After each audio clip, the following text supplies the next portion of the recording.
Hi friends, welcome back to Tamil Amazing Facts. இந்த உலகத்துல 195 நாடுகள் இருக்கு.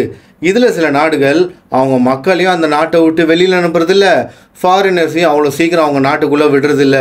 எங்களுக்கு யாரு வேணான்னு அவங்கள தன்னந்தனியாவே தனிமைப்படுத்திட்டாங்க. இந்த மாதிரி உலகத்துல தனிமைப்படுத்தின சில நாடுகளை பத்தி தான் நாம இன்னைக்கு இந்த வீடியோல பார்க்க போறோம். வழக்கம் போல இந்த வீடியோ வேற லெவல் இன்ட்ரெஸ்டிங்கா இருக்கும். ஸோ ஸ்கிப் பண்ணாம கடைசி வரைக்கும் பார்த்துட்டு பிடிச்சிருந்தா மறக்காம இந்த லைக் பட்டனை தட்டி விட்டுருங்க. நார்த் கொரியாவுக்கு இன்னொரு பேர் இருக்கு, அதுதான் த ஹெர்மிட் கிங்டம். நார்த் கொரியா வாழ்றது மக்களால் தேர்ந்தெடுக்கப்பட்ட கிங் ஜாங் உன் தான். ஆனால் அந்த நாட்டு மக்களுக்கு நார்த் கொரியாவுக்கு வெளியில் என்ன இருக்குன்னு தெரியாது, என்ன நடக்குதுன்னு தெரியாது. அப்படி என்னடா கம்யூனிகேஷனே இல்லையான்னு கேட்டால் அதெல்லாம் ஒன்றும் இல்லை, கம்யூனிகேஷன் எல்லாமே இருக்குது. அதாவது மொபைல், டிவி, இன்டர்நெட்னு எல்லாமே இருக்குது. ஆனால் அதில் வர இன்ஃபர்மேஷன் எல்லாமே அந்த நாட்டை பற்றியும் அந்த நாட்டில் இருக்கிற தலைவர்கள் பற்றியும் மட்டும்தான் இருக்கும். கிளியராக சொல்லணும்னா மொபைல் இருக்கும், ஆனால் நார்த் கொரியாவுக்கு வெளியில் ஃபோன் போகாது. சரி, டிவி ஆன் பண்ணி பார்க்கலான்னு பார்த்தா அங்கே வெறும் 4 சேனல் தான் வரும். அதுலேயும் முக்கால்வாசி அந்த நாட்டை பற்றியும் அந்த நாட்டு தலைவர்கள் பற்றியும் தான் வரும். சில நேரத்தில் ஃபாரின் சேனல்ஸோட நியூஸ் போடுவாங்க, ஆனால் அதையும் கவர்மெண்ட் அனலைஸ் பண்ணி மக்களுக்கு என்ன தெரியணும்னு நினைக்கிறாங்களோ அதை மட்டும்தான் டெலிகாஸ்ட் பண்ணுவாங்க. சரி, இன்டர்நெட் மூலமாவது இன்ஃபர்மேஷன் தெரிஞ்சுக்கலான்னு பார்த்தா அதுக்கும் வாய்ப்பில்லை ராசா. ஏன்னா இன்டர்நெட் கனெக்ஷன்ஸ் அங்கே இருக்கிற ஹையர் அஃபீஷியல்ஸுக்கு மட்டும்தான். ஒருவேளை அங்கே ஃபாரினர்ஸ் வந்தாங்கன்னா அவங்களுக்கு ஆக்சஸ் பண்ண கொடுப்பாங்க. அதுவும் அங்கே 28 வெப்சைட் மட்டும்தான் வரும். அதுலேயும் நாட்டை பற்றியும் நாட்டு தலைவர்கள் பற்றியும் மட்டும்தான் வரும். அந்த அளவுக்கு நாட்டு மக்களையும் நாட்டையும் கிங் ஜாங் உன் அவரோட கண்ட்ரோலில் வச்சிருக்காரு. என்னடா இப்படியெல்லாம் குடும்பப்படுத்துறீங்க, நான் இந்த நாட்டிலே இருக்க மாட்டேன், நாட்டை விட்டு வெளியில் போகிறேன்னு தப்பிச்சு போகலான்னு பார்த்தா அதுக்கும் வாய்ப்பில்லை. ஏன்னா ஒன்று தப்பிச்சு போகணுன்னா சைனாவுக்கு போகணும், அப்படி இல்லையா சவுத் கொரியாவுக்கு போகணும். ஆனால் 2 பார்டர்ஸையும் சுற்றி மிலிட்ரி ஃபோர்ஸ் இருக்கும், போகிறதுக்குள்ளேயே அவங்கள சுட்டு தள்ளிடுவாங்க. ஒருவேளை தப்பிச்சு சைனா போயிட்டா சைனா கவர்மெண்ட் அவங்கள அப்படியே அலேகா பிடிச்சிட்டு போய் திருப்பி நார்த் கொரியா கிட்டேயே கொடுத்துரும். இன்னொரு பக்கம் சவுத் கொரியாவுக்கு நிறைய பேர் தப்பிச்சு போயிட்டு தான் இருக்காங்க. மாட்டாத வரைக்கும் பிரச்சனை இல்லை, ஒரு வேளை மாட்டிட்டா அவங்கள மட்டும் இல்லை அவங்க பரம்பரையே தூக்கி ஜெயிலில் போட்டுருவாங்க. அவங்களோட 3 ஜெனரேஷன் வரைக்கும் அவங்க ஜெயிலில் தான் இருக்கணும். இப்போ நான் சொன்னது எல்லாமே ஜஸ்ட் ஒரு 5% தான்.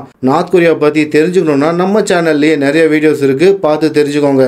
அதெல்லாம் ஓகே, நாட்டு மக்களை இவ்வளோ டார்ச்சர் பண்ணுற கிங் ஜாங் உன்னை நாட்டு மக்களை எதுக்கு செலக்ட் பண்ணோம், அவரை விட்டுட்டு வேற யாராவது செலக்ட் பண்ணலாம்ல அப்படின்ற கொஸ்டின் உங்களுக்குள்ள இருக்கும். அதுக்கு ஆன்சர் ரொம்ப சிம்பிள், மக்களுக்கு வேற வாய்ப்பே இல்லை. ஏன்னா எலெக்ஷன் பேலட்ல ஒரே ஒரு பேர் மட்டும்தான் இருக்கும். ஸோ மக்கள் கிம்மை தவிர வேற யாரையுமே செலக்ட் பண்ண முடியாது.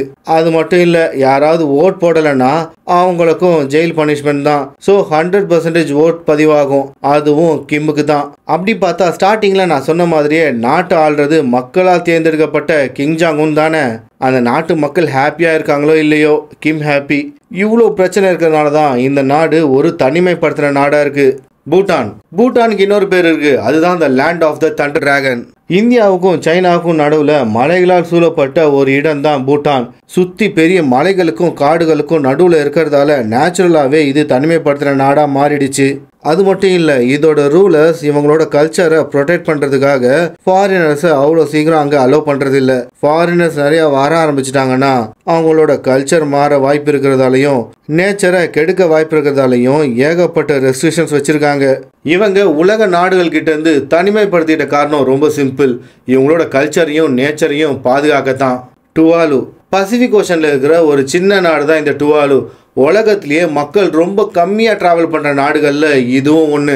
வருஷத்துக்கு மினிமம் ஒரு 100 பேர் தான் இந்த நாட்டுக்கு போவாங்க. இந்த நாடு எந்த அளவுக்கு சின்னதுன்னா விளையாட கிரவுண்ட் இல்லாமல் ஏர்போர்ட்டோட ரன்வேல தான் விளையாடுறாங்க. இந்த நாட்டோட டோட்டல் ஏரியா 26 ஸ்கொயர் கிலோமீட்டர். மற்ற நாடு மாதிரி இல்லாமல் இந்த நாடு டிஃப்ரெண்ட்டாக ரவுண்ட் ஷேப்பில் இருக்கும். அதாவது நாட்டுக்கு நடுவில் ஒரு லகூன் இருக்கு, அதை சுற்றி தான் லேண்ட் ஏரியா இருக்கு.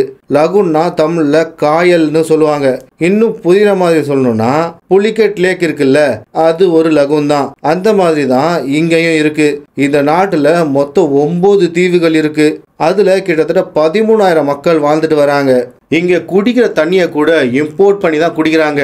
அப்படி இல்லையா மழை பெஞ்சா அந்த மழையை பிடிச்சி வச்சு அதை குடிக்கிறாங்க.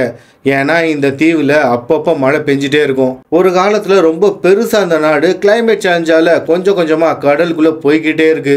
கிரிபாட்டி பசிபிக் ஓஷனில் இருக்கிற இன்னொரு நாடு தான் இந்த கிரிபாட்டி. இந்த நாட்டோட டோட்டல் ஏரியா 811 ஸ்கொயர் கிலோமீட்டர். இந்த நாட்டில் கிட்டத்தட்ட 1,34,000 மக்கள் வாழ்ந்துட்டு வராங்க.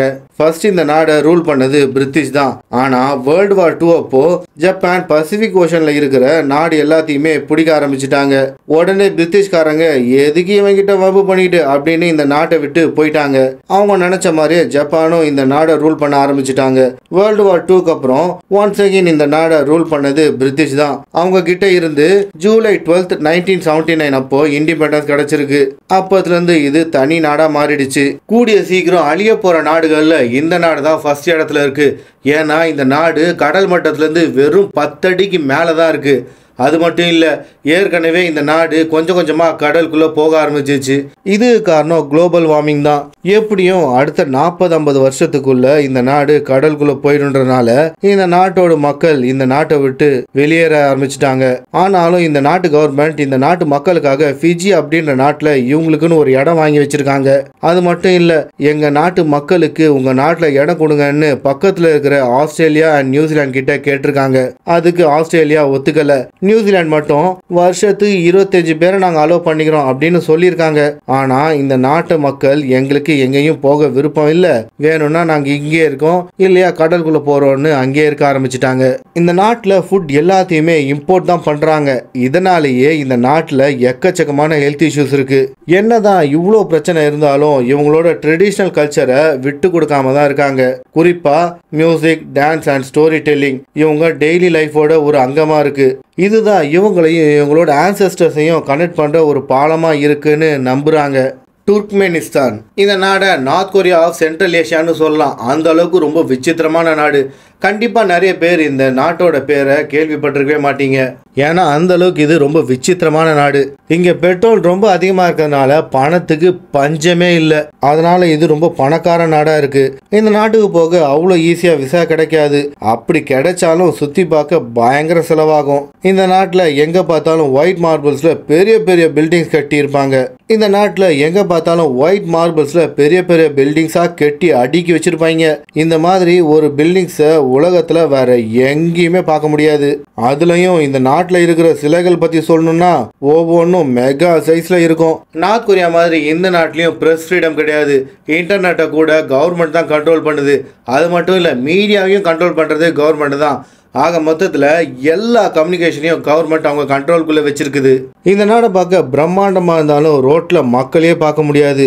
ஏன்னா 90% மக்கள் கவர்மெண்ட்டில் வேலை பார்க்குறாங்க. ஸோ அவங்களையும் கவர்மெண்ட் தான் கண்ட்ரோல் பண்ணுது. இந்த நாட்டை பொறுத்த வரைக்கும் ஒரே ஒரு விஷயம்தான், மணி. எங்கள் நாட்டுக்கிட்ட எக்கச்சக்கமான காசு இருக்குது. ஸோ யாருமே எங்களுக்கு தேவையில்லைன்னு இவங்களாவே ஒதுங்கி போயிட்டாங்க. ஓகே ஃப்ரெண்ட்ஸ், இதோட இந்த வீடியோ முடிஞ்சிருச்சு. இதே மாதிரி டிஃப்ரெண்ட் கண்டென்ட் பார்க்குறதுக்கு நம்ம தமிழ் அமேசிங் ஃபேஷன் சேனலை சப்ஸ்கிரைப் பண்ணிவிட்டு உங்கள் ஃப்ரெண்ட்ஸுக்கும் இதை மறக்காமல் ஷேர் பண்ணுங்கள். நெக்ஸ்ட் வீடியோவில் பார்க்குறேன். அது வரைக்கும் பாய்.